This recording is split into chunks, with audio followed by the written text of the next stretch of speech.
Anyangana Sodomu Etikoli Litolongeka Kifugwa Jamitala Litolongeka Kifugwa Hehe Ulu Litolongeka Kifugwa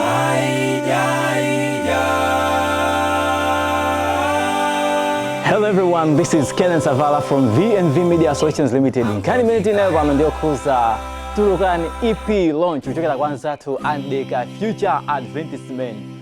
Launch mene ilipo pa 20 April Sunday mwezi kubwera pa Namikasi Secondary School Hall pamene nditu anthu madera osiyanasiyana akuyembekezeka nditu asonkhana kumene kukakhalanso imba monga David Waya, Prince Maseya komanso anzathu angwenya Future Advertisement kuchokera muno mu mzinda wa Lilongwe akhalali kumene kwepo ate nditu tibide tikapangisa support anzathu Mdeka Future Advertisement. Kazwaloti anyangana Sodomu